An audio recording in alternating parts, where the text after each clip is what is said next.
Hello everybody, today we're going to be taking a look at the best case scenarios for both the Joe Biden and Donald Trump campaigns in the 2020 presidential election. I'm going to be keeping this as realistic as I possibly can, so let's get right into it, starting with Joe Biden. Imagine he wins the national popular vote from anywhere from 8 to 15 points. This could be a map you very well might see. So starting out, we can label all of the states that would be safe in this absolute best case map for the Democrats: Washington, Oregon, California, Hawaii, Colorado, New Mexico, Minnesota, Virginia, New York, Vermont, Massachusetts, Rhode Island, Connecticut, New Jersey, Delaware, Maryland, and Washington, D.C. With all of these safe states, Biden is already at 219 electoral votes. That is incredibly close to the 270 mark. Now let's go through all of the likely states, which include Nevada, Wisconsin, Michigan, Pennsylvania, and New Hampshire. And believe it or not, all 5 of these states, except for New Hampshire, which was just below the bar at lean, were all in the likely column for Barack Obama in 2012. So not just in 2008, but also in 2012, Nevada, Wisconsin, Michigan, and Pennsylvania were all above 6 points for Obama. This was just 8 years ago. And with all of these states, Biden is already above the 270 mark at 275. And next come the lean states, which are Arizona, Florida, and North Carolina. These 3 are effectively the 3 most toss-up states this year. But in this best case scenario, they all go to Biden by over 1.5 points in the lean margins. Polls would suggest that this is not just possible, but actually highly likely. Biden leads by 3 points in Arizona, 5 in Florida, and around 2 in North Carolina. So really, this map so far is really representative of polling data right now.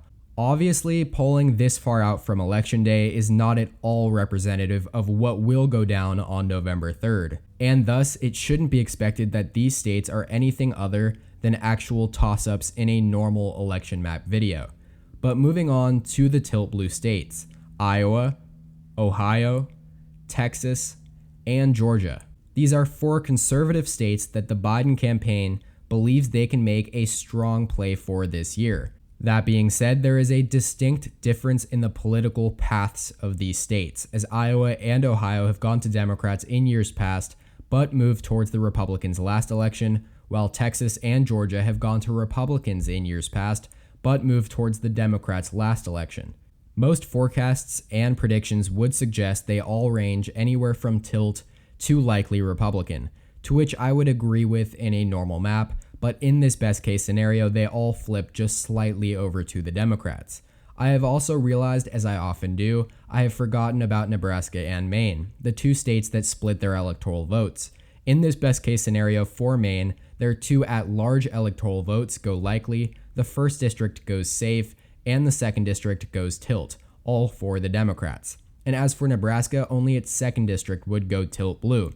And that does it for the states on this map that go towards Joe Biden. He sits at 413 electoral votes in his best case scenario, which will compare to Donald Trump when all is said and done.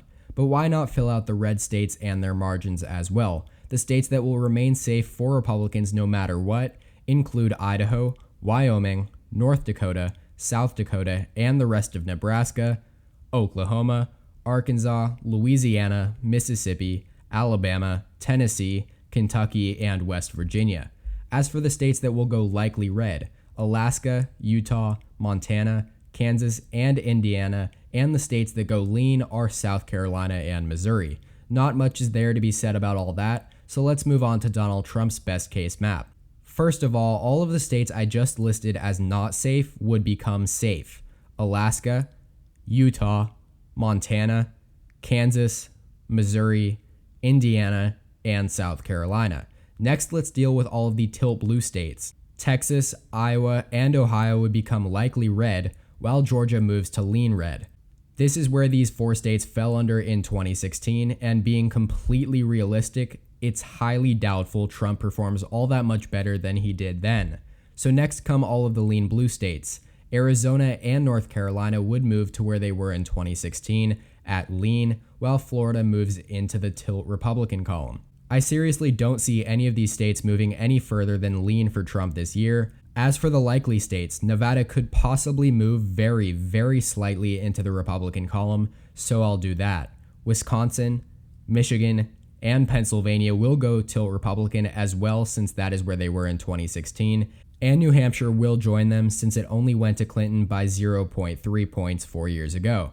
Finally, be happy with it or not, I'm going to move Minnesota into tilt red territory because of all of the data coming out of the state, signaling that it is basically even with the likes of Wisconsin and Pennsylvania in polling data and in forecasts. Nebraska's 2nd District and Maine's 2nd District would also move over to the Republicans at lean and likely respectively. So then we go to the states that will remain blue. Colorado will go lean, New Mexico will go likely, Oregon also likely, as well as Delaware. Virginia will go to the lean column, Maine statewide 2 electoral votes will go tilt, and its 1st district will go into the lean column.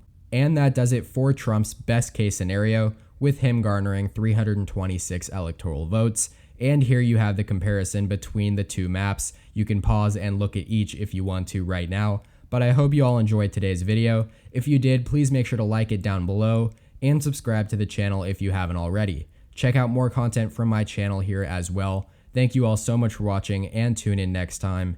EP out.